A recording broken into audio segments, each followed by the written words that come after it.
بهار این دم شما را میبره بر سوی شهری قیصه ها تیلا یکان ای بچه ها شیری نکنی به بهار این دم شما را میبره بر سوی شهری قیصه ها.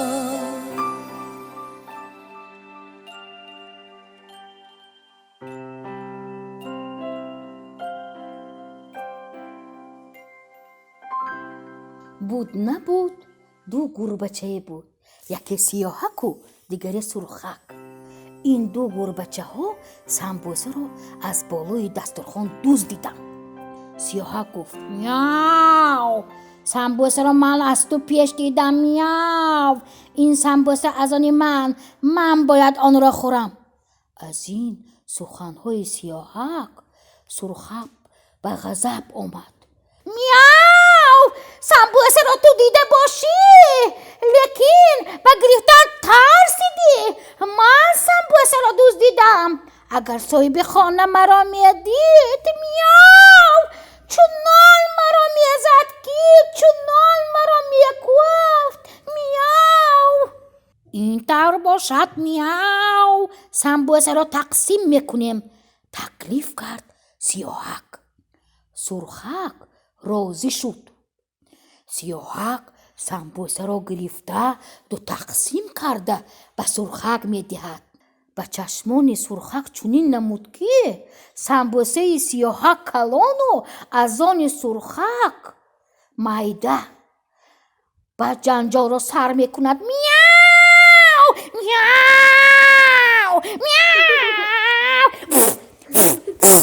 در همین وقت میمون گذشته ایستاده بود که جنجالهای آنها را فهمیده به نزدشان آمد و گفت برای چی اینقدر جنجال میکند؟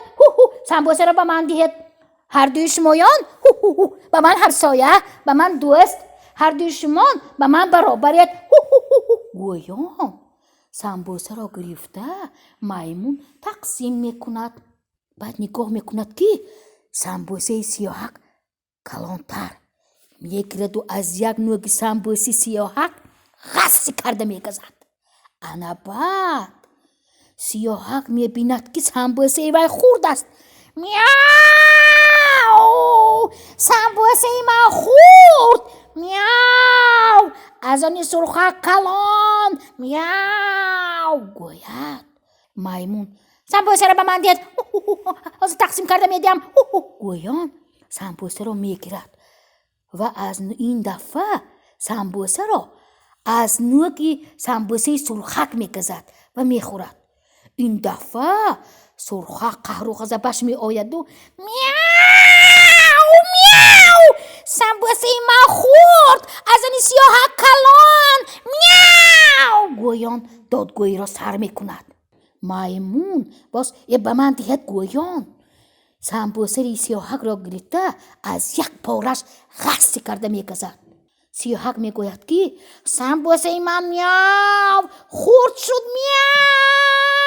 میاو. همین طور میمون سمبوسه ها را چندین مراتب خوردن گرفت. از این سمبوسه ها هیچ چیز نماند و این دو دوست ها سیاهک و سرخک از گرسنگی میاو میاو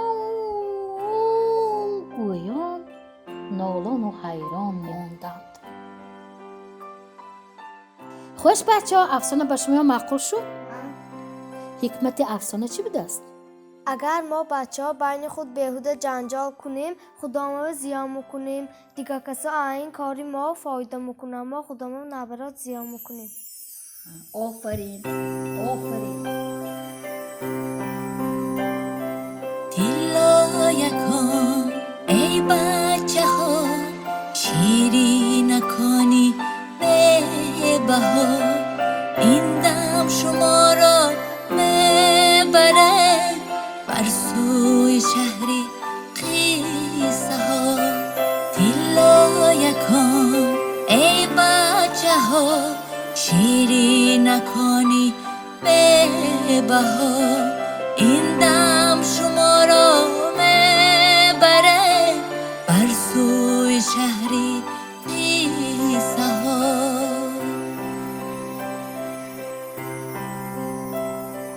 گل غنچه ها ای کودک ها شیری نکن خندا نکن گل غنچه ها ای کودک ها شیری نکن خندا نکن بهری شما آورده یک گل زیبایی داستان بهری شما آورده یک گل زیبایی داستان یک گل زیبایی داستان یک گل زیبایی